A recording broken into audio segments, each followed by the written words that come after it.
कई साल पहले ये एक ऐसी दुनिया थी जहां विशाल डायनासोर्स राज करते थे, जहां ओशंस अजीब और अद्भुत जीवों से भरे हुए थे। अर्थ के 4.5 अरब साल के सफर में हमारी प्लैनेट ने ऐसे मोमेंट्स देखे हैं जिन्होंने ब्लिंक ऑफ एन आई में लाखों स्पीशीज को मिटा दिया। इन्हें कहते हैं मास एक्सटिंक्शंस। जब लाइफ अपनी पूरी ताकत के बावजूद एक्सट्रीम चैलेंजेस का सामना करती है और कभी-कभी टोटल कोलैप्स के बहुत करीब पहुंच जाती है, तो आखिर ये एक्सटिंक्शंस क्यों हुए और ये हमें लाइफ की ताकत और हमारी अपनी स्पीशीज के बारे में क्या सिखाते हैं? इस वीडियो में हम देखेंगे अर्थ के इतिहास के सबसे छोटे क्रिएचर से लेकर उन विशाल जीवों तक जिन्होंने कभी धरती पर राज किया। तैयार हो जाइए विटनेस करने के लिए राइज और fall of life on earth. तो आखिर मास एक्सटिंक्शन होता क्या है? मास एक्सटिंक्शन सिर्फ एक स्पीशीज के गायब हो जाने का नाम नहीं है। ये कैटास्ट्रॉफिक घटना होती है जहां थोड़े से टाइम में अर्थ की कई सारी लाइफ अचानक वैनिश हो जाती है। सोचिए, अगर धरती पर मौजूद 75% से भी ज्यादा स्पीशीज, चाहे वो माइक्रोस्कोपिक ऑर्गेनिजम्स हों या विशाल डायनासोर्स, सिर्फ कुछ मिलियन सालों में गायब हो जाएं। धीमी और नेचुरल एवोल्यूशन से अलग मास एक्सटिंक्शंस बहुत तेजी से होती हैं। अक्सर ये एक्सट्रीम चेंजेस से ट्रिगर होती हैं, जैसे asteroid impacts, massive volcanic eruptions या फिर अचानक आने वाले क्लाइमेट शिफ्ट्स। ये घटनाएं धरती की लाइफ को पूरी तरह से रीशेप कर देती हैं। कुछ स्पीशीज हमेशा के लिए मिट जाती हैं और कुछ को इवॉल्व होकर आगे बढ़ने और डोमिनेट करने का मौका मिलता है। यानी मास एक्सटिंक्शंस एक एंड भी हैं और एक बिगनिंग भी। अब आगे हम एक्सप्लोर करेंगे अर्थ के इतिहास की सबसे फेमस मास एक्सटिंक्शंस को और उनके पीछे छिपी वो कैटास्ट्रॉफिक घटनाएं जिन्होंने इन्हें जन्म दिया। कहानी शुरू होती है लगभग 440 मिलियन साल पहले, जब धरती पर था ऑर्डोविशियन पीरियड। उस वक्त जीवन खूब फल फूल रहा था, लेकिन लगभग सारा जीवन सिर्फ ओशंस में ही मौजूद था। फिर अचानक धरती के माहौल में आया एक बड़ा बदलाव। क्लाइमेट तेजी से ठंडा होने लगा, धरती पे बर्फ की मोटी परतें जमने लगी। एक नया आइस एज शुरू हो गया। धीरे धीरे ग्लेशियर्स फैल गए और सी लेवल्स काफी नीचे गिर गए। इसके साथ ही बहुत सारे समुद्रिक क्षेत्र नष्ट हो गए और अनगिनत जीव जंतु जैसे ट्राइलोबाइट्स, ब्रैकियोपॉड्स और दूसरे समुद्री प्राणी हमेशा के लिए मिट गए। इस भयानक घटना को कहा जाता है ऑर्डोविशियन सिल्यूरियन एक्सटिंक्शन। इसमें लगभग 85% जीव प्रजातियां खत्म हो गई थीं। सोचिए, कभी जीवन से भरे हुए सागर अचानक सूने और शांत हो गए, जैसे धरती की सांसें थम गई हों। वैज्ञानिकों का मानना है कि ये विनाश तेजी से आए ठंडे मौसम और सी लेवल में बदलाव की वजह से हुआ। ये घटना हमें दिखाती है कि जब धरती का क्लाइमेट बैलेंस बिगड़ता है तो जीवन कितना नाजुक हो सकता है। इस बड़े विनाश के बाद भी नई प्रजातियां पैदा हुईं, जिन्होंने आगे आने वाले सिल्यूरियन पीरियड में एक नई शुरुआत की और धरती पर फिर से जीवन की चमक लौटी। अब हमारी यात्रा पहुंचती है अगले बड़े विनाश तक, लेट डिवोनियन एक्सटिंक्शन, जो करीब 375 मिलियन साल पहले हुई थी। उस समय धरती पर जीवन अपने चरम पर था। ओशंस मछलियों से भरे थे, विशाल रीफ्स फल फूल रहे थे और जमीन पर पहली बार फॉरेस्ट्स आकार लेने लगे थे। बहुत सुंदर पेड़ पौधे आ गए थे। लेकिन इस खूबसूरत और जीवंत दुनिया के नीचे धीरे धीरे एक विनाश छिपा हुआ था। लाखों सालों में हुए पर्यावरणीय बदलावों ने धीरे धीरे इकोसिस्टम्स को अस्थिर कर दिया। तेजी से बदलता क्लाइमेट, ओशंस में फैलती एनॉक्सिया यानी ऑक्सीजन की भारी कमी और विशाल वॉल्केनिक इरप्शंस, सब ने मिलकर धरती के इतिहास की सबसे घातक संकटों में से एक को जन्म दिया। इस एक्सटिंक्शन के दौरान लगभग 70 से 80% स्पीशीज गायब हो गईं, खासकर समुद्री जीवन जैसे आर्मर्ड फिश और रीफ बिल्डिंग ऑर्गेनिजम्स। कभी जीवन और रंगों से भरे डिवोनियन सीज अब बन गए थे शांत अंधेरे और निर्जीव पानी का सागर। लेकिन हर विनाश के बाद भी जीवन रुकता नहीं है। इवोल्यूशन ने फिर से रास्ता बनाया, नई स्पीशीज उभरी और धीरे धीरे इकोसिस्टम्स फिर से खड़े हुए। इसी पुनर्जन्म ने आगे चलकर एम्फीबियंस के उदय और जमीन पर जीवन के पहले कदमों की शुरुआत की, एक नई दुनिया की ओर पहला कदम।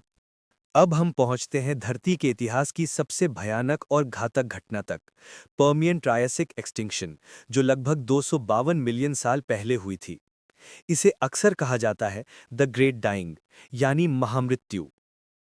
इस विनाश से पहले पृथ्वी पर जीवन खूब फल फूल रहा था। ओशंस में अनगिनत जीव थे और जमीन पर विशाल रेप्टाइल्स और घने फॉरेस्ट फैले हुए थे। लेकिन कुछ ही समय में एक के बाद एक विनाशकारी घटनाओं ने इस जीवंत दुनिया को लगभग मिटा दिया। आज के साइबेरिया क्षेत्र में हुए विशाल वॉल्केनिक इरप्शन से भारी मात्रा में ग्रीन हाउस गैसेज वायुमंडल में फैल गए, जिससे पृथ्वी का तापमान बेहद बढ़ गया। ओशंस जहरीले रसायनों से भर गए और उनमें ऑक्सीजन की कमी इतनी बढ़ी कि अधिकांश जीवन दम तोड़ गया। इस अराजकता में लगभग 96% समुद्री प्रजातियां और 70% स्थलीय प्रजातियां हमेशा के लिए खत्म हो गई। सोचिए, एक ऐसी धरती जहां फॉरेस्ट्स जल रहे हों, समुद्र उबल रहे हों और अधिकांश लाइफ बस गायब हो गई हो। पर्मियन ट्रायासिक एक्सटिंक्शन ने एवोल्यूशन की दिशा ही बदल दी। उसने धरती को साफ किया ताकि आगे चलकर डायनासोर्स का युग यानी ट्रायासिक पीरियड शुरू हो सके। फिर भी इस सबसे अंधेरे समय में भी लाइफ ने हार नहीं मानी।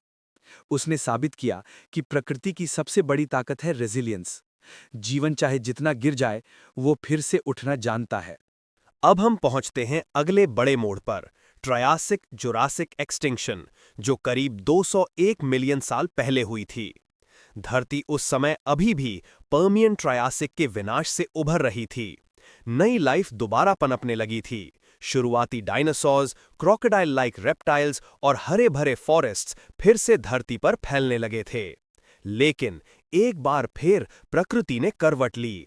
धरती पर शुरू हुई विशाल वॉल्केनिक एक्टिविटी, जिससे भारी मात्रा में कार्बन डाइऑक्साइड वायुमंडल में फैल गई। इसके साथ आया ग्लोबल वार्मिंग, एसिड रेन और ओशंस की रासायनिक संरचना में बड़ा बदलाव। इन पर्यावरणीय तब्दीलियों ने करीब 50% स्पीशीज को खत्म कर दिया, खासकर मरीन रेप्टाइल्स और बड़े एम्फिबियंस को। पर इस विनाश के बाद एक नया अध्याय शुरू हुआ।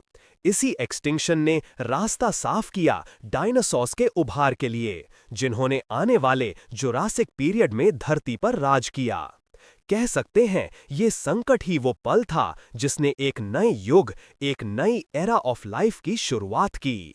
और अब हम पहुंचते हैं अपनी अंतिम मंजिल पर, क्रेटेशियस पेलियोजीन एक्सटिंक्शन, जो लगभग 66 मिलियन साल पहले हुई थी। यही वो घटना थी जिसने धरती से नॉन एवियन डायनासोर्स को हमेशा के लिए मिटा दिया। उस समय धरती जीवन से भरी हुई थी। विशाल डायनासोर जमीन पर राज कर रहे थे, प्राचीन क्रोकोडाइल्स नदियों में घूमते थे और ओशंस विविध मरीन लाइफ से चमक रहे थे। लेकिन फिर विनाश आसमान से उतरा। एक विशाल एस्टेरॉयड जो आज के युकाटान पेनिनसुला मेक्सिको के पास गिरा, धरती के इतिहास की सबसे बड़ी तबाहियों में से एक बन गया। उस टकराव ने एक भयंकर श्रृंखला शुरू की, वाइल्ड फायर्स, सुनामीज और एक वैश्विक इम्पैक्ट विंटर, जिसने महीनों तक सूर्य की रोशनी को धरती तक पहुंचने से रोक दिया। इस अचानक आई तबाही ने धरती के क्लाइमेट और इकोसिस्टम्स को पूरी तरह ढा दिया और लगभग 75% स्पीशीज हमेशा के लिए खत्म हो गईं। मैमल्स, बर्ड्स और फ्लावरिंग प्लांट्स इस विनाश से बच निकले और धीरे धीरे उन्होंने उस दुनिया को आकार दिया जिसे हम आज जानते हैं। और अब हम अपनी नजरें वर्तमान पर लगाते हैं, हमारे समय की ओर। वैज्ञानिक चेतावनी दे रहे हैं कि धरती शायद अब 6th मास एक्सटिंक्शन का सामना कर रही है, अभी इस वक्त। पहले की मास एक्सटिंक्शंस अक्सर एस्ट्रॉइड्स या वॉल्केनोज की वजह से होती थीं, लेकिन इस बार ये विनाश मानव गतिविधियों की वजह से हो रहा है। जंगल काटे जा रहे हैं, ओशंस प्लास्टिक और जहरीले केमिकल से दूषित हो रहे हैं और अनगिनत स्पीशीज शिकार के कारण विलुप्त होने के कगार पर हैं। पॉल्यूशन, क्लाइमेट चेंज और हैबिटेट डिस्ट्रक्शन ने जीवन को धरती पर किनारे पर ला दिया है। सब इंसानी लालच की वजह से हो रहा है। तो सवाल ये है, क्या हमें अपनी करतूतों पर कोई शर्म नहीं है? क्या आपको कोई शर्म नहीं आती कि हम अपनी ही दुनिया को खतरे में डाल रहे हैं? अनगिनत स्पीशीज का भविष्य खतरे में है। देखिए चारों तरफ, संकेत हैं। कोरल रीफ सफेद हो रहे हैं, रेन फॉरेस्ट्स गायब हो रही हैं। जो चीजें हमें सुविधा और आराम देती हैं, वही अब जीवन के भविष्य को खतरे में डाल रही हैं।